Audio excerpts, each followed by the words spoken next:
할렐루야. 모두 살아 역사하시는 주님, 주님의 말씀을 들고 섰사오니 하나님께서 성령으로 함께하여 주시고 부족한 점 입술 주장하사 온전히 하나님의 말씀을 증거할 수 있도록 인도하여 주옵소서. 예수님의 이름으로 기도하옵나이다. 아멘.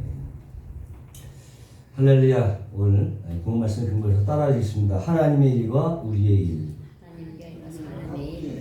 네, 이런 제목 가지고 은혜를 나누겠습니다. 자, 오늘 본문은 여러분도 잘 알다시피 날 때부터 소경된 자를 고치시는 예수님의 이야기죠. 먼저 이 본문 이야기에서는 전체 흐름을 좀 살펴볼 필요가 있는데, 우리가 요한복음 6장에서 예수님이 6월절 날에 오병이어의 기적 사건을 행하셨어요. 이건 뭡니까? 영생은 이 땅의 떡이 아니라 하늘의 떡이신 예수를 통하여 주어진다는 것이죠. 그것이 메시지였고요. 그리고 곧바로 주님께서 제자들을 앞서 디베라 바다 건너편으로 보내셨잖아요. 그때 제자들은 풍랑을 만나게 되고 무리를 걸어오시는 예수님을 영접해서 즉시로 바다 저편으로 도달했다고 나오죠. 도달했죠. 여기서 한 가지 기억해야 될 것은 이 오병이어의 사건이 어디에서 일어난 사건이었어요? 요단 동편, 즉 광야에서 일어난 사건이었고, 디베랴 바다 건너편은 요단 서편을 말하는 거예요. 그러니까 가나안 땅이야. 그러니까 광야인 요단 동편에서 요단 서편인 가나안으로 들어가는 거죠. 그쪽으로 이제 제자를 보내신 거예요. 그러다가 중간에 풍랑을 만나게 되고 밤 사경까지 새벽에까지 그냥 풍랑을 만나게 되고 노를 젓는데도 못 들어가게 된 거예요. 근데 이때에 예수님이 무리를 걸어서 오시죠. 너희들의 힘으로는 도무지 이 풍랑 속 이 무리를 또 호수를 빠져나갈 수 없다. 죽을 수밖에 없다. 하지만 봐라, 내가 이 저주의 물을 걷고 있지 않냐? 나를 영접하면 살리라. 이것이 바로 무리를 걸으신 사건이에요. 그리고 7장에 들어가서 초막절을 지키라고 열심히 유대인들이 성전 제단에 실로와 묘목을 갖다 붓고 성전 앞밖에다가 촛대를 막 세웠고 청년 전체를 환하게 밝혔어요. 그러자 그러한 종교 행위를 보고 예수님이 초막절 끝나고 다음 날에 내가 생수다, 내가 빛이다 이렇게 외쳤잖아요. 그랬더니 이 대제사장들이, 바리새인들이 주님을 잡아주기로 했어요. 그 말을 하니까. 그리고 중반에 무슨 얘기냐? 가늠한 여인의 얘기가 등장하잖아. 에피소드로 삽입된 거라고. 근데 이 얘기는 뭐냐면, 내가 생수니 나를 마셔라 하신 그 생수가 어떻게 이 가늠한 여인, 어떻게 죄인에게 주어지는가를 설명한 내용이 바로 가늠한 여인의 이야기라고 했어요. 이해하셨죠? 생수가 어떻게 죄인들에게 주어지는가, 그 얘기가 가늠한 여인의 이야기였어요. 그리고 나서 내가 이제 빛이다 라고 또 말씀하셨잖아요. 이제 그 빛이, 내가 빛이다 한 그 빛이 어떻게 이 소경의 눈을 뜨게 하는가에 관한 오늘 본 말씀입니다. 자, 이해하셨어요? 오늘 본 말씀은? 그런 맥락에서 이걸 이해하시면 쉽습니다. 그러니까 단순히 이 말씀은 단순히 소경의 눈을 뜨게 한 기적 사건으로만 볼 것이 아니라 영적 소경의 눈을 뜨게 하시는 하나님의 구원 사건이다. 그렇게 바라봐야 되는 거예요. 단순히 기적 사건으로 치부할 것이 아니라 구원 사건이다. 영적인 소경의 눈은 구원 사건으로 바라봐야 되는 거예요. 근데 9절, 5절에 보니까 뭐라고 나와 있습니까? 내가 세상에 있을 동안에는 내가 세상의 빛이라고 예수님이 직접 말씀하셨어요. 세상에 있을 동안 내가 빛이다. 근데 이 빛이 어디서 처음 나왔어요? 창세기 1장 3절에 빛이 있으라 할 때 빛이 나왔잖아. 그 빛이 나. 첫째 날에 빛이야. 그리고 넷째 날에도 빛이 있어. 해와 달과 광명체를 만들었잖아. 해달별. 그때 빛이야. 광명체들. 빛이 두 개가 있네. 창세기 1장 3절에 빛이 있고 1장 16절에 넷째 날에 태양, 빛이 있다고 해요. 이 두 가지가 다르죠. 태양빛과 창수한 빛이 틀리단 말이잖아. 같지 않단 말이에요. 같지 않은 거예요. 예? 그렇다면 과연 창세기 1장 3절에서 말하는 그 빛이 뭐, 빛이 있으라 할 때 그 빛이 정체가 뭐냐 이에요. 광명체도 아니고 태양빛도 아닌데 그럼 그 빛의 정체가 뭐냐. 빛이 있으라. 그죠? 무엇보다 그 빛은 우리의 눈에 가시적으로 보여지는 빛이 아니라는 거지. 눈으로 보여지는 빛이 아니라 빛으로 상징되는, 잘 드세요. 빛으로 상징되는 하나님의 창조 사역의 시작임을 선포하는 거죠. 빛이 있어라. 이제 내가 창조 사역을 시작한다 하는 하나님의 외침이 바로 빛이었다는 거예요. 빛이 있어라. 내가 이제 시작한다. 이해하셨어요? 이런 빛이는 빛이 아니에요. 하나님의 외침이었다. 내가 이제 창조를 계시할 것이다. 빛이 있어라. 그러니까 어떻게? 빛이 선포되니까 혼돈이 질서로, 공허가 채워짐으로, 흑암에서 낫이 생겨나게 된 거죠. 빛이 다시 말해. 질서가 잡히게 되고, 낫이 생기고, 채워지는 역사가 있어요. 빛이 있어요. 그러면 과연 그 빛의 진짜 정체가 뭐냐? 진짜 정체가 뭐냐? 오늘 요한복음 1장 4절에 태초에 말씀이 계시니라 이 말씀이 하나님과 함께 계셨으니 이 말씀은 곧 하나님이시라. 누굴 말하는 거예요? 예수님을 말하는 거잖아요. 그가 태초에, 예수님이 태초에 하나님과 함께 계셨고 만물이 그로 말미암아 예수님으로 말미암아 지은 바가 되었으니 예수님이 때문에 예수님이 만물을 만들었다는 거야. 예수님이 창조자였다는 거잖아요. 그로 말미암아 지은 바가 됐으니 예수로 말미암아 지은 바가 됐으니 예수님이 만들었다는 얘기잖아요. 그죠? 창조자는 예수님이었다고 해요. 지은 것이 하나가 그가 없이 된 것이 없느니라. 그런데 그 안에 생명이 있었으니 누구 안에? 예수님 안에 생명이 있었으니 그것은 사람들의 빛이라. 빛이 나오죠. 생명이 있었으니 그 생명은 바로 사람들의 빛이다. 그러니까 뭐가 빛이에요? 빛이 있어 예수님 안에 있는 생명이 빛이라는 거지. 정체가 드러났어. 예수님 안에 있는 빛인 거야. 그게 빛이야. 눈에 보이지 않는 빛. 예수님 안에 있는 생명.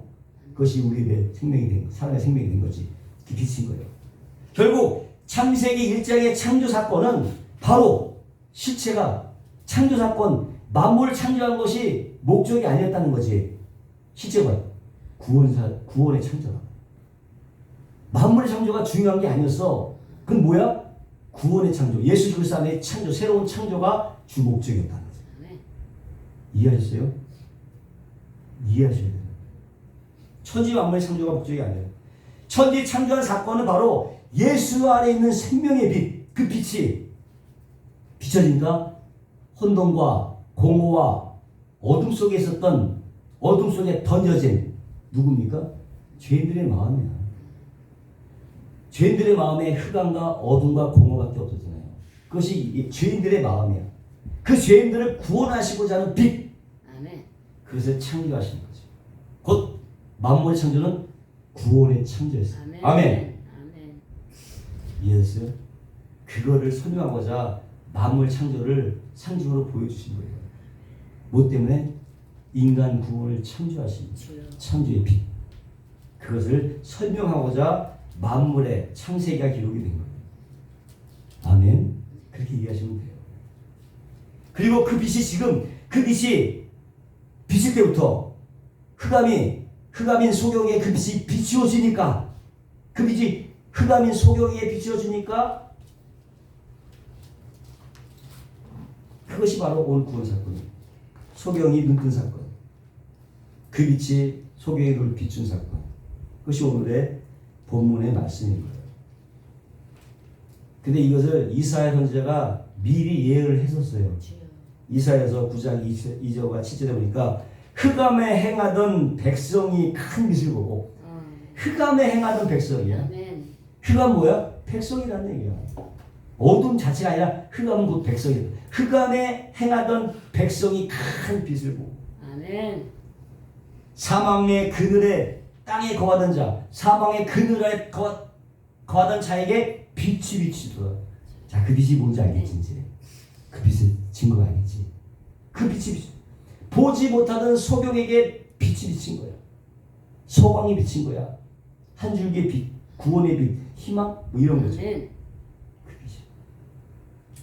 주께서 이 나라를 창성케 하시며 그 즐거움을 더하게 하셨으므로 추수하는 즐거움과 탈취물을 나눈 때의 즐거움같이 그들이 주 앞에서 즐거워하오니 이는 그들의 무겁게 맨 멍에와 그 어깨의 채찍과 그 압제자의 막대기를 꺾으시되 미디안의 날과 같이 하셨음이니라.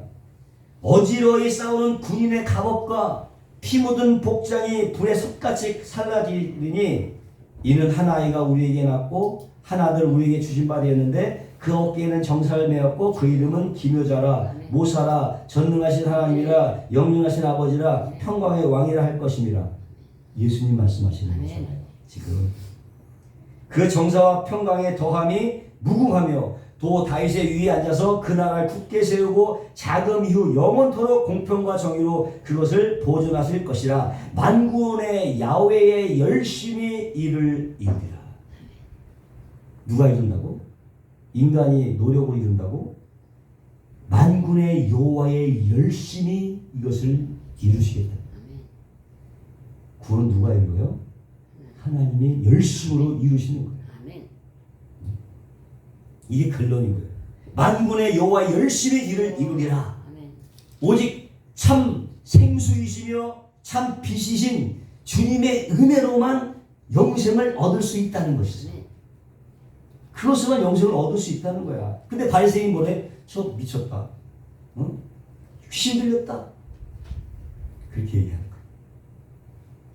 그러니까 예수님은 계속해서 아주 객관적인 진리를 선포하는데 못 알아듣는 거예요. 계속적으로 객관적인 진리를 선포하시는데 마지막에 뭐래요? 8장 마지막에 돌로 때려 죽이려고 하더라. 돌로 치려고 하더라. 계속적인 사실을 선포하는데도 그러니까 예수님이 참 보니까 이 반응을 보니까 이건 도무지 말 갖고는 안 되겠다. 가르쳐서 낼 게 아니구나. 설교 될 게 아니야. 하나님 말씀을 전하다고 될 게 아니구나. 예수님도 알았어. 이건 아니야. 차라리 내가 그 마음에 뚫고 들어가서 그 마음판에다 그냥 내 말씀 안에 새겨버리겠지. 그렇게 작정하신 거예요. 그렇게 구원이 이루어지게 되죠. 우리 마음속으로 뚫고 들어오는 거야. 성경 말씀 예수님이 와서 아무리 감대해서 가르쳐줘 봐야 그거하고 먹히지 않다는 안 돼. 직접 오셔야 되는 수밖에 없어. 마음속으로 뚫고 오는. 그래서 십자가 사건을 이루신 거예요. 그게 십자가 사건이에요. 거기서 인간의 가능성이 있어요? 나는 난 아니야. 하나님 말씀 다 받아들이고 다 믿어. 그래서 구원받는다고 해요? 아니, 그렇게 안 되는 거예요. 내가 뚫고 들어가서 새겨줘야 돼. 그래야 구원이 돼. 그 정도로 너의 마음은 강팍하다고 결론을 내린 거예요. 그러니까 죽음으로써 그 일을 하신 거 아니에요. 그렇지 않았으면 우리가 어느 거 알아들을 수 있었다면 왜 계속 살아서 계속 가르쳤지? 하나님께 때려 안 했단 말이에요. 3년만 가르치시고 그냥 십자가에서 죽으셨단 말이에요. 그 방법밖에 없는 거예요. 처음부터까지 누구의 작품이다? 하나님이 주도하시는 것입니다. 십자가의 삶으로 우리의 마음에 뚫고 오시는 거예요. 아멘. 그렇게 오신 구원은 그렇게 이루어진 것입니다. 때문에 십자가라고 하는 것은 단순히 우리를 구원하는 방법이 아니고 방법으로 그치는 것이 아니라 그 자체가 바로 하나님의 나라의 삶의 원리고 규범이라는 거야. 다시 말하면 하늘나라 백성의 삶의 원리였단 말이야. 믿는 자의 삶의 원리가 구원의 방법일 뿐 아니라 십자가의 삶이라고 얘기하는 거예요. 너희가 나를 따라오려거든 자기 십자가를 지고 따라와라. 삶의 원리야. 십자가는 구원의 방법일 뿐만 아니라 우리가 살아가는 삶의 원리요 규범이다. 아멘? 그 얘기인 거예요. 때문에 믿는 우리 삶 속에도 반드시 뭐가 나타나야 된다고요? 십자가의 삶이 나타나야 되는 거예요. 동반되어져야 되는 거예요. 지금 당장 완벽하지는 않지만은 조금씩 나아지고 섬겨주고 사랑하고 이해하고 용서하고 하나님과 이웃의 유익을 위해서 살아가게 되는 것이고 그것이 바로 믿는 자들의 열매고 참 증거가 되는 것입니다. 아멘. 잘 살펴봐야 돼. 내 안에 그런 열매들이 있는가? 자, 그렇다면 그런 삶이 과연 어떤 삶이냐? 1절에 보겠습니다. 예수께서 길 가실 때에 날 때부터 소경된 사람을 보신지라. 누가 먼저 봤어요? 소경이 예수님을 본 게 아니라 예수님이 먼저 소경을 봤어. 하긴 뭐 소경이 볼 수도 없지. 주님이 소경을 먼저 보셨어요. 주님이 소경을 먼저 봤어. 여기서 보다고 하는 말은 거기에 알다는 의미가 포함되어 있어. 아는 의미도 보다는 말에는 안다는 의미도 포함이 됐다. 그러니까 무슨 얘기냐면 주님이 우연히 지나가시다가 소경을 발견한 것이 아니라 이미 그가 어떤 사람인지 알고 찾아가셨다는 뜻이에요. 이해하셨어요? 알고 찾아간 거야. 알고. 반면에 소경은 주님이 오신지도 몰랐고 주님의 이름조차 부르지도 않았고 더군다나 주님이 어떤 능력을 갖고 있는지도 몰랐어요. 그러니까 전혀 기대하지 않았어. 소경은 전혀 기대하지도 않았고 주님께 뭐 눈을 떠달라고 하는 기도도 하지 않았어요. 예? 그런데 그게 누구 모습이에요? 그게 바로 구원받기 전에 우리 모습이었다는 거예요. 우리는 예수님을 기대하지도 않았어. 예수님 고쳐줄 거, 구원해줄 거를 전혀 기대하지 않았어. 바로 우리의 모습이었다는 거예요. 구원 전에 우리의 상태였다는 거예요. 그때는 우리 상태도 여전히 예수님에 대해서 백지 상태야. 백지 상태지. 예? 창세기에서 말하는 혼돈과 어둠과 흑암이었지. 그죠? 어둠과 홍과 어둠이었어. 흑암. 어머니 뱃속부터 믿어서 나온 사람 있어요? 한 사람도 없어. 어머니 뱃속부터 죄인 된 사람이야. 그게 날 때부터 석용된 자라니. 우리 역시도 날 때부터 석용이 되자. 날 때부터 죄인이었단 말이에요. 그게 날 때부터 석용된 죄인이라는 뜻이에요. 근데 일부러 우리를 찾아오신 거예요. 일부러 택해서 우리를 찾아오신 것입니다. 결국 날 때부터 석용인 자는 바로 우리의 실존이고 바로 나에 대한 얘기다. 아멘. 나에 대한 얘기. 날 때부터 소경인 자는 바로 나에 관한 얘기예요. 나기 전부터 죄인이었던 우리를 얘기하고 있는 거예요. 2절에 보니까 제자들이 물어 가로되 라피여 이 사람이 소경으로 난 것이 네 죄로 인함이 오니까 자기 오니까 그 부모 오니까. 당시의 유대인들은요 모든 고난과 불행과 질병을 죄의 결과로 이해를 했어. 죄의 결과다. 근데 그런 것이 아담이 죄를 지었기 때문에 뭐 틀리지는 않죠. 그러나 모든 것이 다 당사자의 죄 때문만은 아니라는 거지. 욥의 고난을 보면 알잖아요. 욥은 하나님께서 의로운 자라고 얘기했거든요. 의로운 자인데 왜 고난과 질병이 다가와요? 죄를 범해야 다가오는데 그럼 욥의 고난은 뭐냐? 그래서 꼭 고난과 질병은 죄가 있어서만은 아니다. 예? 죄가 있어서만은 아니다. 또 그 당시에 이방 국가들에서는요 어떤 얘기가 있었냐면 환생의 고 다시 태어나는 거, 환생의 교리들이 그걸 신봉했어. 환생, 다시 태어나는 거야. 일종의 윤회라는 범주 속에서 이 고난과 질병의 문제를 인식했다는 거야. 그러니까는 너가 전생에 많은 죄를 졌기 때문에 너가 그 고난을 당하고 그 질병을 얻게 된다고 믿고 있었단 말이야. 전생에 너가 잘못한 게 많아갖고 그런 사상이 퍼져 있었단 말이에요. 유대인에서도. 그러나 유대인의 랍비들은 이 이론을 지지 않았죠. 그렇다고 해서 랍비들의 주장이 꼭 옳은 것도 아니었어. 그렇다고 출애굽 20장 5절에 보니까 나를 미워하는 죄를 갚되 아비로부터 아들에게로 3, 4대까지 이르게 하거니와 이 말씀이 있는데 이게 무슨 얘기예요? 랍비들은 그 아버지와 할아버지와 증조할아버지와 고조할아버지의 그 죄가 나에게 유진돼서 나에게 질병과 고난이 내려온다고 그렇게 이해했단 말이야. 조상의 죄 때문에 내가 이렇게 고통스럽고 질병에 걸렸다. 그렇게 이해했단 말이죠. 그래요? 근데 그것도 실제로 성경적이 아니에요.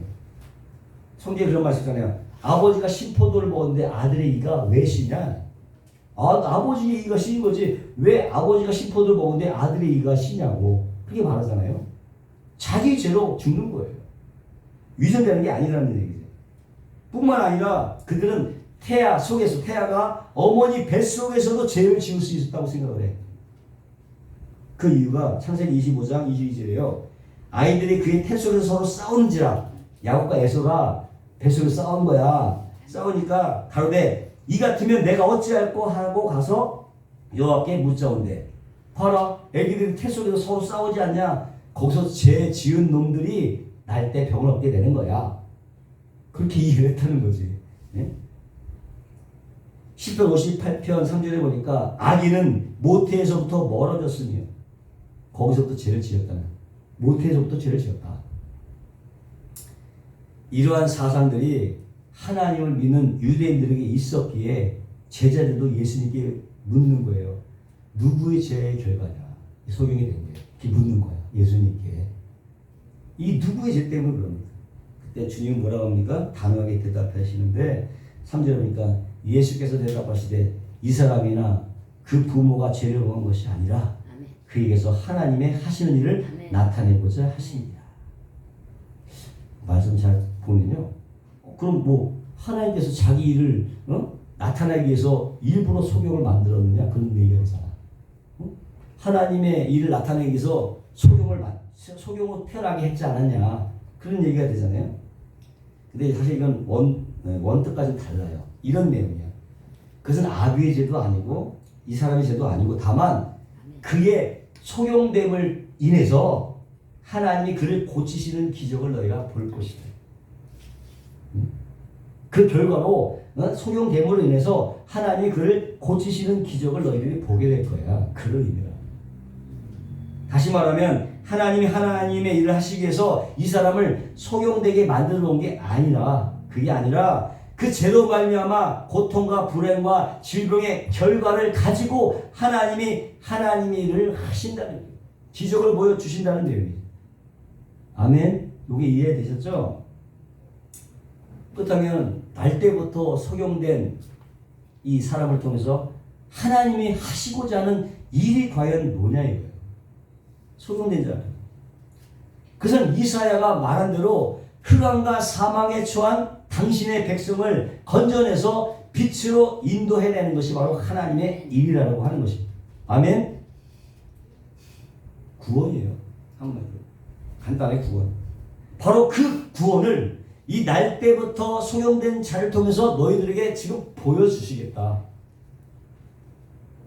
그러니까 이 사건은 단순히 소경의 눈을 뜨게 한 사건이 아니라 바로 구원에 관한 이야기인 것입니다. 요한복음 9장 4절에 보니까 때가 아직 낮이매 나를 보내신 이의 일을 우리가 하여야 하리니 밤이 오리니 그때는 아무 일도 일할 수 없습니다. 여기서 잘못된 번역이 있는데 우리가 아니라 내가야. 단수야. 이거는 내가라고 해야 되는 거예요. 내가. 올 뜻은 내가. 우리가 아니야. 그러니까 나를 보내신 이의 일을 내가 반드시 해야 된다. 예수님 말하는 거예요. 우리가 아니라 내가 해야 된다는 뜻인 거예요.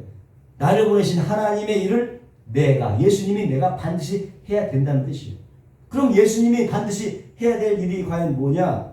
3절에 보니까 예수께서 대답하여 가라사대 진실로 진실로 이르노니 사람이 거듭나지 아니하면 하나님의 나라를 볼 수 없느니라. 지금 뭐예요?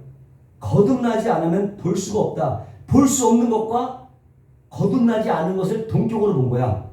다시 볼 수 없느니라. 볼 수 없는 것. 소경이지. 볼 수 없는 것과 거듭나지 않은 것이 똑같이 본 거라는 거야. 볼 수 없는 것은 거듭나지 않는 거야. 볼 수 있다는 건 거듭나는 걸 말하는 거잖아요. 결국 거듭나지 않는 것과 볼 수 없는 것은 동격이야. 그러니까 볼 수 없는 소경을 통해서, 그러니까 거듭나지 않는다면 어떻게 거듭나는가에 대한 방법을 설명해 주시는 거죠. 아멘. 거듭나는 방법, 소경이 눈을 뜨는 방법. 그럼 어떻게 알아요? 방법? 예수님이 소경 고치는 방법을 알면 괜찮아. 어떻게 예수님이 소경을 고치는가? 그 방법은 거듭나지 않는 자가 어떻게 거듭나는가를 알 수 있는 거예요. 어떻게 고치나 봅시다.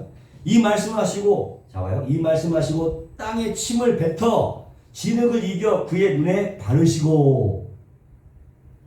사실 주님은 이 소경뿐만 아니라 각양각색의 병자를 막 많이 고쳤잖아요.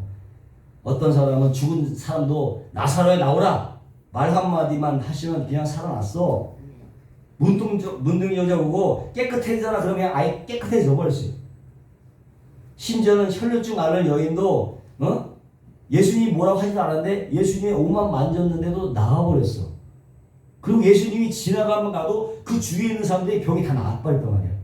굳이 이렇게 진흙을 침을 해갖고 진흙에 해서 눈에 발라주시고 야 가서 실로암 못에 씻어라 뭐 번거롭게 일을 할 필요가 없었어요. 그런데도 불구하고 진흙에서 눈에 발라주시고 야 실로암 못에 가서 씻어라 그렇게 얘기했단 말이야. 왜 그렇게 번거롭게 일을 하셨을까? 한마디면 끝나는 걸? 왜 그래요? 답이 나왔잖아. 하나님이 하신 일을 가르쳐주기 위해서.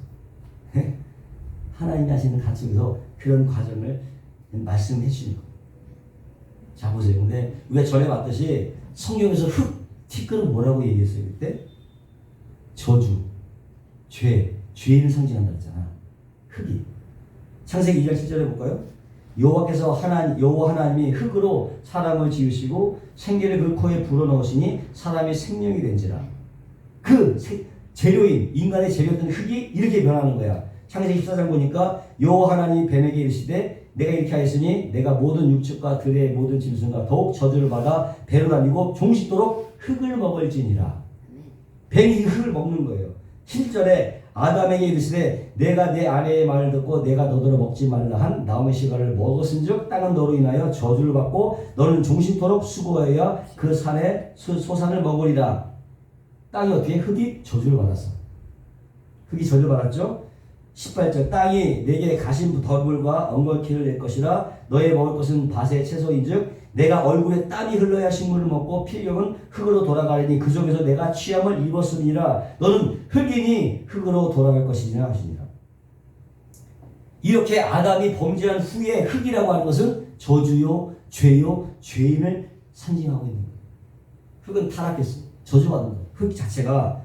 그래서 가늠한 여인의 얘기에서도 어떻게 예수님의 손가락으로 흙에다 못쓰라. 흙이 뭐야? 죄를 상징. 티끌. 손가락으로 예수님의 손이 흙에 닿은 거야. 그죠? 예수님과 흙이 맞닿는 거야. 무슨 말일까요? 생수이신 예수님과 흙이 섞여 버리는 거지. 이해하셨어요? 이와 같이 날 때부터 소경을 고친 사건도 지금 예수님에 나온 침이 이 흙과 섞여서 진흙이 되어버리잖아. 네? 침이고. 즉 예수님의 침과 흙을 대표하는 죄인, 예수님과 죄인을 섞어버리는 거예요. 진흙을 통해서. 이해하셨어요? 하늘의 거침과 저주의 대상인 흙이 결합돼서 진흙이 된 거지. 예수님과 죄인이 섞어버린 거예요. 즉 하나님이 저주받은 육신 안으로 들어와 버리시는 거야. 할렐루야. 그것을 고급 용어로 뭐예요? 성육신. 하나님이 인간의 몸을 입으신 거예요. 그게 바로 진흙이지. 성육신. 하나님이 육신이 되신 거예요. 왜? 죄의 삭은 사망이라. 하나님이 죽기 위해서는 뭘 입어야 돼? 육신을 입어야 돼. 그래서 육신을 인간의 몸을 입고 오는 거야. 죽기 위해서. 네? 죽기 위해서. 그러니까 성육신하신 예수님의 몸, 그것이 뭐예요? 진흙이지. 응? 진흙이야. 진흙 안에 구원의 방법이 들어가 있는 거예요. 한마디로 구원의 방법은 성육신이라는 말 속에, 예수 그리스도라는 말 속에 이미 들어가 있는 거예요. 아멘? 그게 구원의 방법이 다 들어가 있는 거예요. 그리고 그 진흙이 어떻게 치료받아야 될 소경의 눈에 붙여지게 되고 실로암 목가에 가서 씻겨짐으로 어떻게? 진흙이 씻겨졌어. 성육신 예수님이 씻겨진 거야. 씻겨짐으로 뭐가? 소경의 환부가 깨끗하게 된 거야. 소경의 눈이 낫게 된 것입니다. 그런 방식으로 거듭나게 되는 것이고 그런 식으로 구원을 받게 되는 거예요. 네. 진흙이 씻겨짐으로. 진흙이 물에 떨어졌잖아. 한마디로 진흙이 물에 떨어지고 무게져 죽음으로 진흙 예수 그리스도의 몸이 물에 빠져 죽음으로 주님의 희생으로 고침을 받게 돼요. 구원을 말하는 거예요. 이것이 누구의 일이다? 하나님이 주도하시는 일이에요. 이게 하나님이 하시는 일이에요. 인간이 전혀 관여되지 않아요. 구원 사건에 대해서는 하나님이 전적으로 일하시는 천국까지. 아멘? 그러면 인간이 해야 될 일이 뭐냐? 하나님이 그런 일을 하시는데 그 인간이 해야 될 일이 뭐예요? 자 보세요. 인간이 할 일은 뭐냐? 이제 날 때부터 소경인 자가 할 일은 뭐예요? 할 일은 뭐야? 눈에 진흙을 붙인 채로 실로암에 가는 거야. 그렇잖아요. 진흙을 붙인 채로 실로암에 가는 거예요. 그렇지 않아도 보이지도 않는데 진흙까지 붙였으니 더 안 보이겠지. 근데 사람들이 보고 야 진흙이 묻었으니까 다들 지켜볼 거 아니야. 응? 실로암 왜 그렇게 갔어요? 실로암 못에 가서 씻으라는 주님의 명령에 순종함으로 가는 거예요. 진흙을 붙여놓고 그 모습이 얼마나 우습겠어. 본 사람이 뭐라고 하겠어. 야 저기 봐라 야 그런 사람도 보이지 않는데 진흙까지 붙였네. 온갖 조롱과 멸시를 받았겠지. 그죠? 광고하는 거야. 나는 소경입니다. 나는 죄인입니다. 광고하듯이 그냥 진흙을 붙이면서 정말 낮아지고 겸손한 모습으로 어디까지 가요? 연무와 실로한 못으로 가는 거예요. 그리고 마침내 실로한 연못에 도달하게 되지. 그 실로한 연못이 뭐예요? 구원의 완성된 지점. 뭐라고? 구원이 완성되는 지점. 실로한 연못. 구원의 시작은 어떻게? 예수님이 침을 개는 것부터 싶어서 시작이 된 거야. 구원의 시작은. 그죠? 개는 것부터 구원의 시작이 된 거예요. 실로한 연못에 구원이 완성되는 시점이라 말이에요. 근데 그 실로암 연못이 어떤 곳이냐면요. 그 예루살렘 기드론 골짜기에서 있는 그 기온샘이라고 있어요. 기온샘에서 흐르는 그 샘물이 마지막으로 고여 있는 곳이 바로 거기 그 실로암 연못이에요. 그러니까 예루살렘에서 가장 낮은 지역이야. 낮은 곳이에요. 그런 낮은 곳에 보내심을 받아서 온갖 조롱과 멸시를 받으면서 자기 보내신 이의 명령을 수용하기 위해서 가서 무릎을 꿇고 연못물에 눈을 씻는 거예요. 이것이 우리 할 일이요.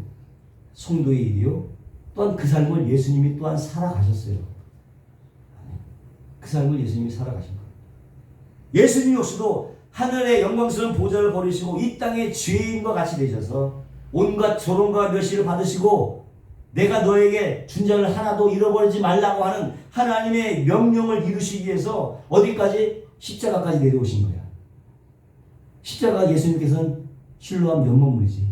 십자가까지. 근데 그 삶을 지금 누가 이 소경이 그대로 재현하는 것입니다. 예수님의 삶을 그대로 재현하는 거예요. 모든 조롱에도 불구하고 실로암 연못으로 가는 것입니다. 그것을 보여주기 위해서 요한이 일부러 이 내용을 기록하고 있는 거예요. 여기다가 일부러. 이해하시겠죠? 그럼 우리는 어떻게 살아야 되냐? 우리는 어떻게 살아야 되냐? 예수님이 말씀하셨어요. 하나님이 나를 보내신 것처럼 나도 너희를 보내노라. 우리를 파송하는 거야.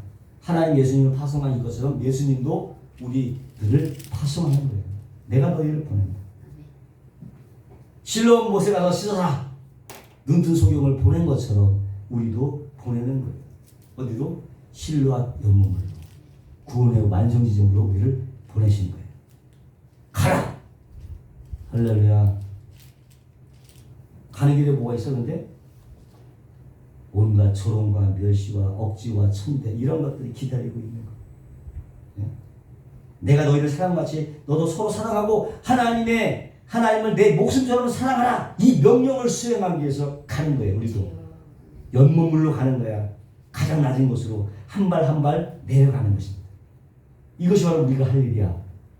그것을 신앙생활이라고 합니다. 신앙생활은 교회생활이 아니에요. 네? 교회생활과 신앙생활은 다른 거예요. 우린 교회생활을 하는 게 아니라 신앙생활을 해야 돼요. 아멘. 신앙생활이에요. 다윗은 고백하고 있습니다. 여호와는 은혜로우시며 의로우시며 우리 하나님은 자비하시도다. 다윗이 쓴 거예요. 다윗이 쓴 시편인데요. 여호와께서 어리석은 자를 보존하시나니 내가 낫게 될 때 나를 구원하셨도다. 이게 언제 시냐? 바세바를 범하고 구원받았을 때 시야. 그러니까 다윗은요 이 세상 그 누구보다도 세상의 부귀 영화 권세를 한 몸에 누렸던 사람이었어. 아쉬울 게 하나도 없었는데 뭐가 아쉬웠는지 바세바를 범하고 말았어요. 근데 전혀 행복하지 않았어요. 만족하지 않았어. 결국 당신이 그 사람이고 나단 선지자가 죄를 지적하니까 그대로 엎드려서 낮은 곳에 내려가서 하나님께 무릎 꿇고 회개 기도를 했어요. 그때 주님께서 거기 나를 구원하시더라. 아멘. 이게 참 행복이구나 깨달은 거예요. 여러분, 구원이 인간의 참 행복이에요. 아멘. 예수님 하나님부터 용서가 참 행복인 것입니다. 주여. 아멘. 죄 없는 사람이 어디 있어요? 용서받은 죄인이 되어야 되는 거예요. 응? 회개의 심령을, 상한 심령을 하나님이 얕잡아 보지 않습니다. 우리한테 하나님이 필요하신 것은 우리의 상한 심령이야. 죄 없음이 아니야. 죄 있는 걸 따지지 않아. 죄가 있음에도 상한 심령으로 부르짖는 그 회개의 심령을 기억해 보십니다. 아멘. 상한 심령을 치유하십니다. 그게 바로 행복. 용서받은 자의 행복. 할렐루야. 아멘. 그 회개가 강력한 거예요. 수시로 회개하세요. 수시로 죄를 고백하시고 회개하시고 치료의 역사가 임할 줄로 믿습니다. 그것이 바로 행복인 거예요. 다윗의 고백이었어. 제 고백이 아니라 다윗의 고백이야. 이렇게 하나님의 은혜는 누구에게 임한다? 겸손한 자에게 임한다. 아멘. 낮은 자리에 섰을 때 임하는 것이고 상한 심령으로 자기를 부인하는 자에게 임하는 것이다. 할렐루야. 아멘. 그런 거예요. 정리합니다. 구원은 하나님이 하시는 일이요. 우리가 할 일은 낮은 자로 실로 앞 연못물에 서는 거예요. 여러분, 날마다 자기 십자가를 지고 주여.